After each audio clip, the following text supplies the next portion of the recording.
పెళ్ళైనా పండగైనా వేడుక ఏదైనా పట్టుచీరల ప్రత్యేక వేదిక వారాహి సిల్క్స్. నమస్తే రమగారు. నమస్తే జయ. రమగారు, ఇన్ని రోజుల నుంచి మనము ఒక్కొక్క చిన్న చిన్న స్టోరీలు తీసుకొని పిల్లలకి వాళ్ళకి మంచి చెడుకి వీలుగా కలిగేలాగా తల్లులు చెప్పే విధంగా మాట్లాడుకుంటూ వచ్చాం కదా. ఈరోజు ఇంకొక టాపిక్ అండి, ఏంటంటే పెద్దవాళ్ళకి, ముఖ్యంగా పెళ్లి చేసి పంపించేసే ఆడపిల్లకి కావచ్చు, మగపిల్లాడికి కావచ్చు. ఇక్కడ నేను ఇద్దరు పేర్లు చెప్తున్నానండి. తల్లిదండ్రులు అసలు ఏ విధంగా నేర్పించాలి? ఒక కొత్త అమ్మాయి మన ఇంట్లోకి వస్తున్నా, లేకుంటే మన ఇంటి నుంచి వేరే ఇంటికి వెళ్తున్నా కూడా, ఎందుకంటే ఎక్కువగా ఇష్యూస్ అంటే పుట్టింట్లో ఉన్నంత వరకు బాగానే ఉంటుంది, మెట్టినింటికి వెళ్ళిన తర్వాత రకరకాల కారణాలు కావచ్చు, అది విడిపోయే వరకు అంటే చాలా తక్కువ సమయంలోనే వితిన్ 6 months లోపలే వాళ్ళతో మేము వేగలేకపోతున్నాం, లేకుంటే స్వభావాలు కలవట్లేదని రకరకాలుగా పెట్టుకొని విడిపోయే జంటలు కోకొల్లలుగా చూస్తున్నాం మనం. ఇది మనము కంపాటబిలిటీ లేదు అని చెప్తారు. అడ్జస్ట్ అవ్వలేకపోతున్నాం. కొత్త పదం అడ్జస్ట్ అవ్వలేకపోవడం, కంపాటబిలిటీ లేకపోవడం అంటే అంటే అది వాళ్ళకి తెలిసి తెలియక జరుగుతుందా, లేకపోతే చిన్నప్పటి నుంచి మనం అలవాటు చేసే పద్ధతులు, రిసీవ్ చేసుకునే విధానం, అవి మనం నేర్పించలేకపోతున్నామా? అన్నీ ఈ మొత్తం కారణాలే. కర్ణుడి చావుకి 10 కారణాలు ఉన్నట్టుగా ఈ అమ్మాయిలు అడ్జస్ట్ అవ్వలేకపోవడానికి లేదా అబ్బాయిలు వేగలేకపోవడానికి కారణం చాలా ఉన్నాయి. దానికి అది ఎక్కడి నుంచి స్టార్ట్ అవుతుందంటే, ఇద్దరే అమ్మాయిలు ఉన్నారనుకుందాం. అంటే ముందు అమ్మాయిల వైపు మాట్లాడదాం. ఓ తల్లి తండ్రి, ఓ 2 అమ్మాయిలు ఉన్నారు. ఈ 2 ఆడపిల్లలే ఉంటే సాధారణంగా పిల్లలకి అన్నీ సాగుతాయి. ఎంత చిన్న ఇంట్లో అయినా మా ఇంట్లో ఉండే పనిచేసే అమ్మాయితో సహా పిల్లలకి అన్నీ జరుపుతారు. ఇద్దరే పిల్లలు కదా అని మ్యాక్సిమం చదివిస్తారు. బాగా చదివించడానికి ప్రయత్నం చేస్తారు. అక్కడ కాలేజీ, ఇక్కడికి మంచి మంచి కాలేజీలో పెడతారు. పోస్ట్ గ్రాడ్యుయేషన్ కూడా చేయించేస్తారు. పైగా ఇంట్లో జరిగే ప్రతి వ్యవహారంలోనూ పిల్లల ఛాయిస్ ఉండేలాగా చేస్తారు. ఇది తప్పని నేను చెప్పటం లేదు, సాధారణంగా జరిగే క్రియ చెప్తున్నా. అన్ని ఛాయిస్లు పిల్లలవే. నాన్న ఏ షర్ట్ తీసుకోవాలి, అమ్మే చీర కట్టుకోవాలి కూడా పిల్లలే చెప్తారు. ఇంట్లో కొనుక్కునే వస్తువులు అమ్మా నాన్నల కంటే పిల్లల ఛాయిస్లు హెచ్చుగా నడుస్తాయి. అక్కడి నుంచి చదువుకుంటున్నారు కాబట్టి వాళ్ళకేం పనులు పాటలు పెద్దగా చెప్పం. పెద్దగా పని ఏం చేస్తారు, పిల్ల పొద్దున పరిగెత్తాలి. ఇప్పుడు చదువు విద్యా విధానం కూడా అలాగే ఉంది కదా. పరిగెత్తాలి, కాలేజీలకు పరిగెత్తాలి, స్కూళ్ళకి పరిగెత్తాలి, బోళ్ళని వర్కులు, ప్రాజెక్టులు. పాత రోజుల్లో చదివే చదువులు కావు కదా. ఇప్పుడంతా ఇది కాంపిటేటివ్ స్పిరిట్ ఉండాలి ప్రతి వాళ్ళకి, లేకపోతే కుదరదు. ఇంత కాంపిటీషను, ఇంత రన్నింగ్ రేసు, ఈ ర్యాట్ రేసుల్లో పడి ఈ అమ్మాయిలు తమకు కావాల్సింది తీసుకోవడం తప్పిస్తే ఎదుటి వాళ్ళకి కావాల్సింది ఇవ్వాలి అనే ధోరణిలో పెరగట్లేదు ఇప్పుడు.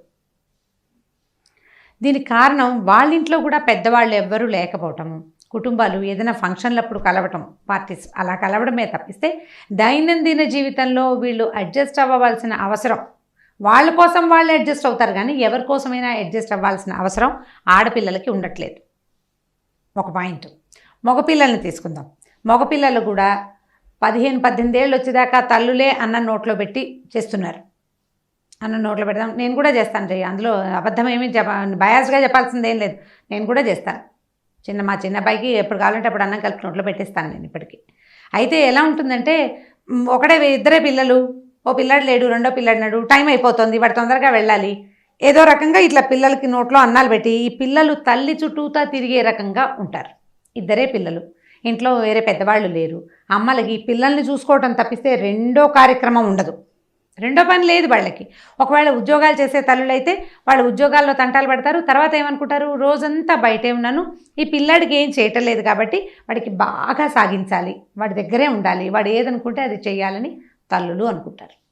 అనుకుని అమ్మాయిల్ని క్వీన్స్ లాగాను, అబ్బాయిల్ని కింగుల్లాగాను పెంచుతారు. పోనీ ప్రిన్స్ అండ్ ప్రిన్సెస్ లాగా అవుతారనుకోండి. వాడికి అడ్జస్ట్మెంటు, సర్దుకోవటము ఏమీ అలవాటు ఉండదు, అమ్మాయిలకి ఉండదు. ఇప్పుడు ఈ అమ్మాయిని ఈ అబ్బాయిని ఒక చోట చేర్చామనుకోండి, అది అడ్జస్ట్ అవ్వదు, వాడు అడ్జస్ట్ అవ్వడు. వీళ్ళు తల్లులు అడ్జస్ట్ అవుతారంటే తల్లులు కూడా అవ్వరు. తల్లికి ఏమనిపిస్తుంది, బంగారులా పెంచాను, ముద్దుగా పెంచాను, అన్నీ నాకే చెప్పాలి, ప్రతి మాట నాతో డిస్కస్ చేయకుండా వాడు ఎప్పుడు నిర్ణయించుకోలేదు అని కుర్రాడి తల్లి ఎంటర్ అవుతుంది. అమ్మాయి తల్లి, మా పిల్లని ఎంతో ముద్దుగా చూసాము, దానికి చాలా విలువ ఇచ్చాము, మీ ఇంట్లో విలువ దొరకటం లేదని అమ్మాయిల తల్లులు ఎంటర్ అవుతారు. ఈ టగ్ ఆఫ్ వార్లో అసలు అడ్జస్ట్ అవ్వవలసిన పిల్లలిద్దరూ తల్లుల ప్రభావానికి హెచ్చుగా లోనవుతారు జయ. ఇది నిజంగా నమ్మాల్సిన సంగతి. పిల్లల స్వవిషయాల్లో కల్పించుకోకుండా ఉండటం అనేది అసాధారణమైన జ్ఞానం అన్నమాట. అది అసలు లేదు ఇప్పుడు, అది ఉండటల్లా. ఇప్పుడు పిల్లలు ఇద్దరు ఎక్కడో ఉన్నారనుకోండి, వాళ్ళ తంటాలు వాళ్ళు పడతారు, ఏదో రకంగా చేసుకుంటారు, ఎలాగోలాగా ఉంటారు.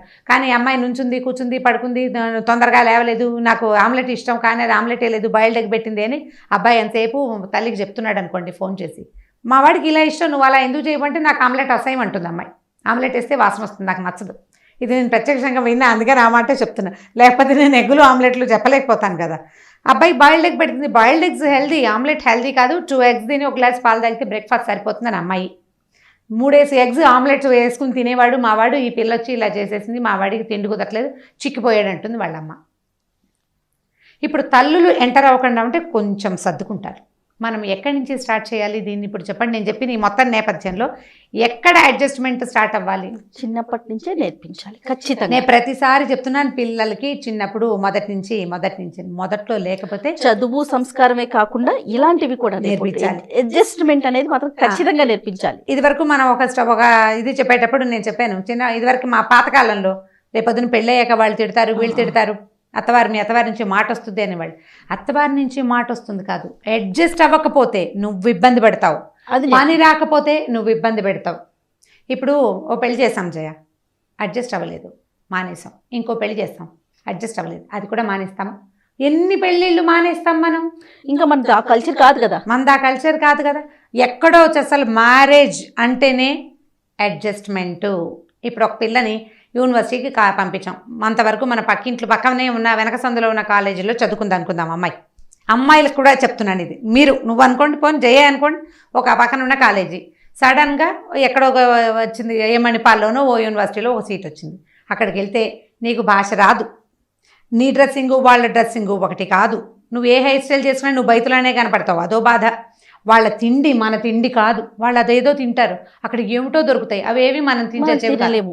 ఇప్పుడు వీటన్నిటికీ అడ్జస్ట్ అయ్యి నువ్వేం చేస్తావు? ఇంత ఫీజు కట్టాము, ఇంత దూరం వచ్చాము, నమ్మా నాన్నని పోట్లాడి ఏడ్చి సాధించి ఒప్పించుకున్నాను, ఒళ్ళు దగ్గర పెట్టుకుని ఉండి సర్దుకుని ఈ కోర్సు ఫినిష్ చేసి ఆ సర్టిఫికేట్ పట్టుకెళ్ళాలని అనుకుంటున్నారా? అనుకోవట్లేదా అమ్మాయిలు?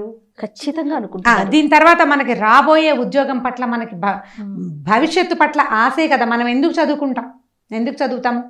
స్థిరపడాలని. ఇప్పుడు స్థిరపడాలన్న ఆలోచనతోటి ఇక్కడ ఈ యూనివర్సిటీస్లో కొత్త ప్లేసుల్లో చదువుకునే పిల్లలు, ఈ బందరు, బెజవాడ, గుంటూరు, లేకపోతే ఈ అనంతపూర్, ఆ పక్క నుంచి హైదరాబాద్ వచ్చి కోర్సులు చేసే పిల్లలు రోడ్ల మీద వందల వేల మంది ఎస్ఆర్ నగర్ నిండా వాళ్లే కనపడతారు, సస్తూ బతుకుతూ పాపం.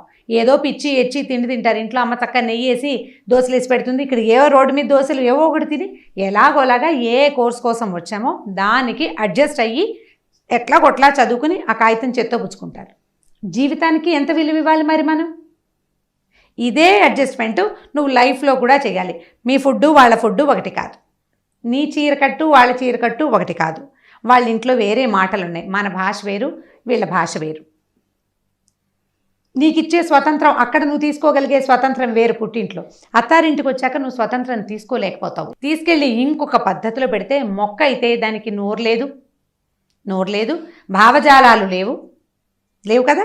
కాబట్టి అది దాంట్లో అది ఎలాగోలాగా నానా కష్టాలు పడి నిలబడుతుంది. మనిషి నువ్వు, మామూలు అమ్మాయిలు మనుషులు జవసత్వాలతో ఉంటారు. 24-25 ఏళ్ళు వచ్చాకే పెళ్ళిళ్ళు చేసుకుంటున్నారు. 24-25 ఏళ్లలో అడ్జస్ట్ అవ్వాలా మీరు? ఎక్కడ? చాలా చోట్ల అడ్జస్ట్ అవుతారు.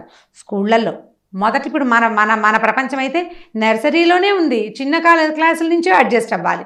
స్కూళ్ళల్లో అడ్జస్ట్ అవుతారు, కాలేజెస్లో అడ్జస్ట్ అవుతారు, కొత్తగా ఆఫీస్లో చేరితే అందులో అడ్జస్ట్ అవుతారు. లైఫ్లో కూడా అడ్జస్ట్మెంట్ అనేది ప్రాక్టీస్ కనుక చేస్తే సెట్ అవుతాం. ఎక్కడో తీవ్రమైన సమస్యలు ఉంటాయి జయ. ప్రతివాడు తీవ్రమైన సమస్యగా ఎందుకు ఉంటాడు? ప్రతి మగవాడు అంతే ఉంటాడు కదా. కొంత ఉంటుంది వాడి ప్రాబ్లం, నీకు లేదా?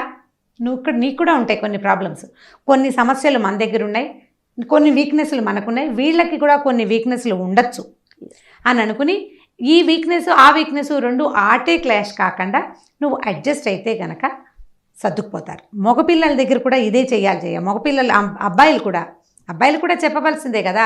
మన ఇంటికి ఒక కొత్త అమ్మాయి వస్తే దాన్ని మన అమ్మలాగానో మన చెల్లిలాగానో భావిస్తే మనకి ఏ ఇబ్బంది ఉండదు. ఇప్పుడు మీ అమ్మ కూడా, ఒక కుర్రాడి తల్లి కూడా ఎక్కడి నుంచో పీక్కు రాబడిన టమాటా మొక్కే ఈ ఇంట్లోకి, అంతే కదా. అప్పుడు ఆవిడ మీ నాన్నతోటి, నాయనమ్మతోటి, నా తాతగారితోటి, మీ మేనత్తలు, బాబాయిలు, మీ చుట్టుపక్కలతోటి ఆవిడ ఎలా అడ్జస్ట్ అయిందో, ఎంత కష్టపడిందో, ఎంత ఇబ్బంది పడిందో, అలాగే ఈ అమ్మాయి కూడా అలాగే కష్టపడాలి, అడ్జస్ట్ అవ్వాలి. అది అడ్జస్ట్ అవ్వడానికి కనుక మీరు హెల్ప్ చేస్తే భావి జీవితం బాగుంటుంది. దీంతో నేను అడ్జస్ట్ అవ్వనని ఇంకో దాన్ని, దాన్ని అడ్జస్ట్ అవ్వనని ఇంకో దాన్ని, ఎన్ని దానిలని తెచ్చుకుంటాం మనం? ఎంతమందిని తెచ్చుకుంటాము? తెచ్చుకోలేం కదా. తెచ్చుకుంటాం, పోనీ తెచ్చుకుంటే ఈ చేతులు మారే ప్రక్రియని వివాహం అనడానికి కుదురుతుందా? ఈ రకరకాల చేతులు మారుతుంటే వస్తువుల్లాగా అయిపోవడం మనసుకు వచ్చేస్తుంది కదా రమ్మగారు. ఇప్పుడు ఒక మొక్క వాడిపోతుంది, 2 మొక్కలు, 3 మొక్కలు, 10 మొక్కలు, అందులో ఉన్న సారం ఉండదు కదా, మట్టిలో ఉన్న సారం ఉండాలి కదా. విసుగు కాదు అసలు. మిమ్మల్ని ఏమనాలి అప్పుడు? మీరు చేసేదాన్ని పెళ్ళి అనగలమా మనం? అనలేం కదా. ఏమనాలి? ఈ అడ్జస్ట్మెంట్కి తల్లులు ఆద్యులుగా ఉండాలి చేయ. మన అమ్మాయి అత్తారింట్లో అడ్జస్ట్ అవ్వలేకపోతుంటే పెళ్లి సంబంధాలు చూసేటప్పుడే ఇదివరకు ఇంత అవకాశం లేదు. ఏదో పెళ్లి చూపులు చూపించేవాళ్ళు. ఓ 10 నిమిషాలు, పావుగంట ఆ పిల్లాడు, వాళ్ళ అమ్మ, నాన్న, మేనత్త, మేనమా, ఓ 50 మంది వచ్చి రకరకాల స్వీట్లు పదార్థాలు తిని ఈ పిల్లని శల్య పరీక్ష చేసి కుదుర్చుకుని పెళ్ళిళ్ళు చేసుకునేవాళ్ళు. వాళ్ళు అడ్జస్ట్ అవ్వలేదంటే ఒక రకం పోనీ. ఇప్పుడు పెళ్ళిళ్ళు మ్యాట్రిమోనియల్లో చూస్తున్నాము. వాళ్ళ పేరెంట్స్, వాడి ఉద్యోగము, వాడి కాలేజీ, వాడికి ఎన్ని మార్కులు వచ్చినాయి, వాడు ఎక్కడ ఏ ఆఫీస్లో చేస్తున్నాడు కనుక్కుంటున్నాం. అమ్మాయి అబ్బాయి మాట్లాడుకుంటున్నారు. అవును, ఆ ఫ్రీడమ్ ఇస్తున్నాం కదా. ఆ ఫ్రీడమ్ ఇస్తున్నాం. మీరు ముందే మాట్లాడుకోవాలి. కంపాటబిలిటీ లేదంటే ముందే మానేయాలమ్మా, ముందే మానేసుకోవాలి. వివాహ బంధంలోకి దిగాక అంటే మీరు విడాకులను సమర్థించరా, ఎవరిది ఎలా ఉన్నా మేము అడ్జస్ట్ అవ్వాల్సిందేనా అని మీరు అడిగితే నేను సమాధానం చెప్పలేను. మ్యాక్సిమం ట్రై చేయండి అడ్జస్ట్ అవ్వడానికి. ఈ చేతులు మారే ప్రక్రియకి వెళ్ళకూడదు. వాళ్ళతో అస్సలు కుదరదు, అస్సలు ఏమీ కుదరదంటే అది వేరే సంగతి. ఇప్పుడు అదే ప్రాబ్లము, అలాంటి ప్రాబ్లమ్సే మన అన్నయ్యతోటి కూడా మనకు ఉండొచ్చు. మన అన్నయ్య కూడా అడ్జస్ట్ అవ్వాలి కదా. ఇప్పుడు దీని మీద ఒక పాత జోక్ ఉంది. ఒక అత్తగారు, ఒక ఆవిడ అత్తారింటికి ముందు కూతురింటికి వెళ్తే అల్లుడు చక్కగా యాక్టివ్గా ఉన్నాడు. ఈవిడ్ని బస్ స్టాండ్ నుంచి కారు వేసుకుని వచ్చి తీసుకెళ్ళాడు. కారు కాదులేని స్కూటర్ ఉన్నట్టుంది. అల్లుడు గారు స్కూటర్ ఎక్కించుకు తీసుకెళ్ళాడు. మధ్యదారిలో కూరలు కొన్నాడు. అత్తయ్య మీరు ఈ కూరలు తింటారా అని ఏదో కనుక్కున్నాడు. చక్కగా ఇంటికి తీసుకెళ్ళాడు. అక్కడి నుంచి ఆయన కూర కట్ చేస్తుంటే వాళ్ళ అమ్మాయి చకచక వంటకేసింది. దాంతో ఆవిడకి భలే నచ్చింది. మా అల్లుడు ఎంత సాయిదా పాయిదాగా ఉంటాడు, నా కూతురు ఎంతో సంతోషంగా ఉంది, ఎంత బాగుందో. మీ భాషలో బంగారు కొండ దొరికాడు. బంగారు కొండ దొరికాడు, ఎంత చక్కటి వాడు అల్లుడు బంగారు కొండని మురిసిపోయింది. 4 రోజులు సంతోషంగా ఉంది. 4 రోజులు అల్లుడు అత్తగారిని ఓ రోజు పక్కనున్న గుళ్ళో తీసుకెళ్ళాడు, ఓసారి సినిమాకి తీసుకెళ్ళాడు. అత్తగారు వెళ్ళిపోతుంటే ఒక కాటన్ చీర కొని పెట్టి చక్కగా మళ్ళీ రండి అత్తయ్య గారు 4 రోజులు ఉండండి, మామయ్య గారితో కలిసి రండి అని ముద్దుగా చక్కగా చెప్పాడు. బాగుంది. తర్వాత 15 రోజులకి కొడుకు ఇంటికి వెళ్ళింది. కొడుక్కి కూడా ఈ కూతురులాగానే కొత్తగా పెళ్ళింది. సరే కొడుకు బండేసుకుని తీసుకొచ్చాడు ఇంటికి. సరే ఏవో సామాన్లు కొన్నాడు. మధ్యలో ఇంట్లోకి వెళ్ళారు. పని మనిషి రాలేదు అని చెప్పింది కోడలు. అయితే నువ్వు గిన్నెలు తోమేసే నేను కడిగేస్తానన్నాడు అబ్బాయి. ఆవిడ మొహం మటమట్లాడిస్తూ ఉంది. ఆవిడకి ఏం నచ్చలేదు. ఏమిటి వీడు, అమ్మాయి చేసుకుంటుంది కదా, వీడెందుకు నా దగ్గర కూర్చొని కబుర్లు చెప్పాలి కదా అని అనుకుంది. వాడు గిన్నెలు కడిగేశాడు. ఆ అమ్మాయి గిన్నెలు దుంపెట్టింది. ఆ కూరాడేమో గిన్నెలు కడిగేశాడు. సరే ఈ కూర ఇప్పుడు ఇంత పని అయింది కదా, వంట ఏం చేస్తావు, బయట నుంచి తెస్తాలే అన్నాడు. సరే అమ్మాయి రైస్ వేడిగా ఉండింది. అతను వెళ్ళి బయట నుంచి ఏదో కూర నారో పట్టుకొచ్చాడు హోటల్ నుంచి.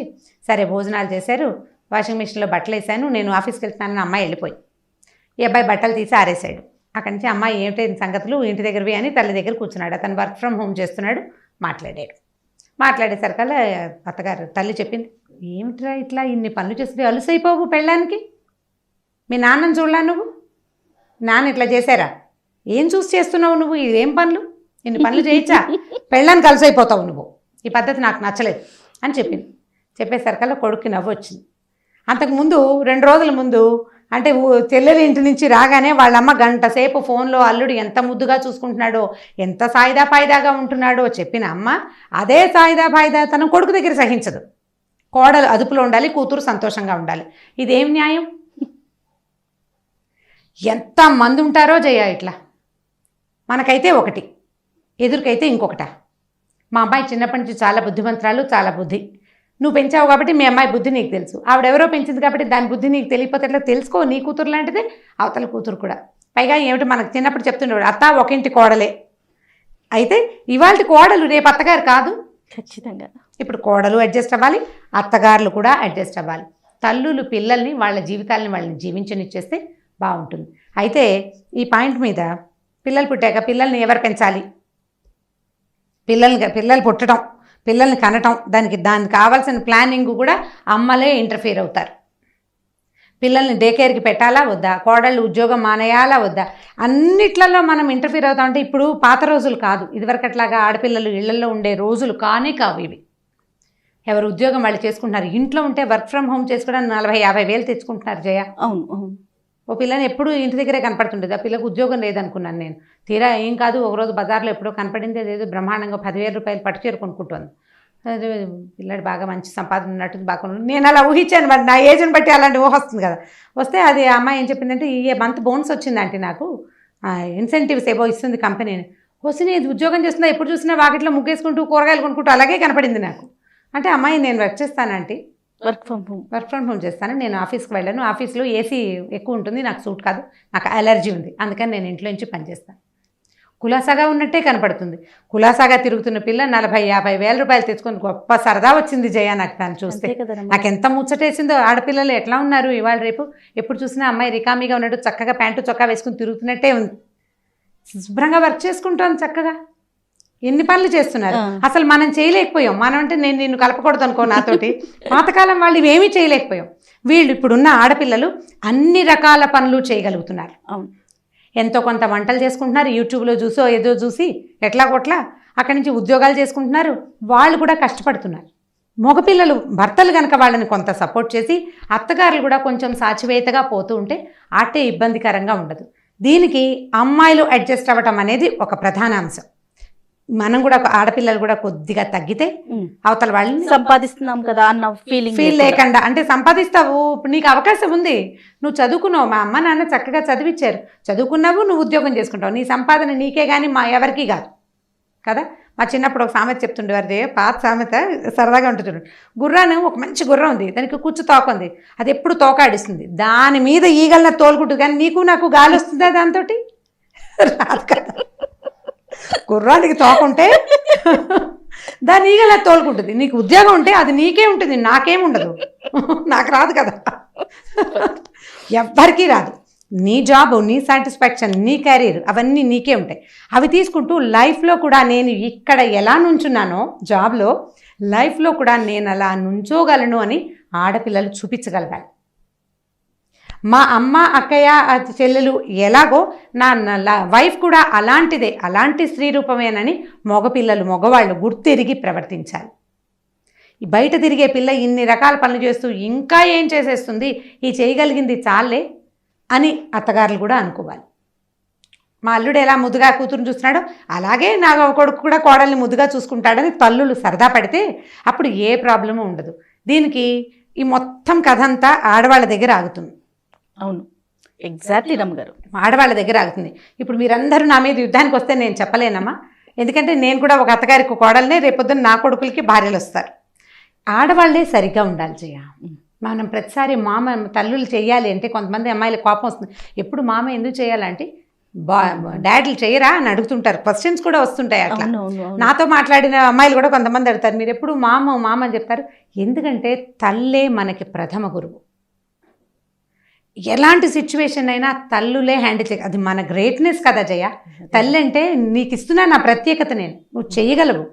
ఎలాంటి సిచ్యువేషన్ అయినా, ఇప్పుడు అమ్మ నాన్న కొట్టుకుంటున్నారు అనుకుందాం, పిల్లాడు రాగానే నాన్న దుమ్ముదుమ్ములాడుతూ పెడతారు, కానీ అమ్మ మాత్రం మీరు ఆలోచించండి, మీరు కూడా అలాగే చేస్తారు. వెంటనే నాన్న ఏం కావాలరా, ఏమన్నా తింటావా అని వెంటనే పని చేయడానికి వచ్చేస్తారు. పిల్లల్ని చూడంగానే మూడ్ మార్చుకుంటుంది తల్లి.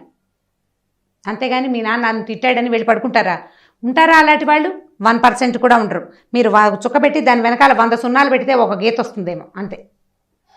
ఎన్ని పాయింట్ల వెనకాల ఒక్క మనిషి కనపడతారు, కోట్లల్లో ఒక్క ఆడది కనపడుతుంది. అట్లా మిగిలిన వాళ్ళంతా వెంటనే పరిస్థితిని చక్కదిద్దడానికి ప్రయత్నిస్తారు.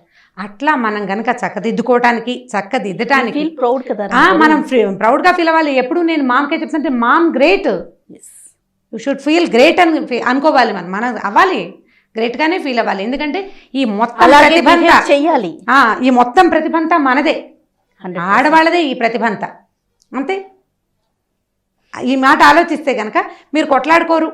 ఒకవేళ ఏదైనా కొట్లాట వచ్చినా అత్తగారులతో అడ్జస్ట్ అవ్వడానికి ప్రయత్నం చేయండి.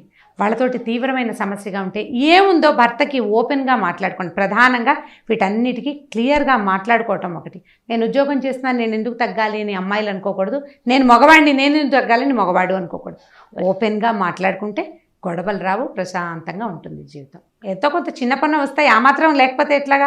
స్వీట్ నథింగ్స్ అలాంటివి ఉండాలి, చిన్న చిన్నవి, టీ కప్పులో తుఫాన్లు, అవి జీవితంలో అవసరం. ఇవి తీవ్రంగా వెళ్ళిపోకుండా ఉండాలి, ఎక్కడికక్కడ కట్ చేసుకుని వదిలేసి ముందుకు వెళ్తూ ఉండాలి. Right. Thank you so much రమగారు. ఓకే జయ. ఈ వీడియో కనుక మీకు నచ్చినట్లయితే లైక్ చేయండి, షేర్ చేయండి. మరిన్ని వీడియోస్ కోసం మా ఛానల్ని సబ్స్క్రైబ్ చేసుకోండి.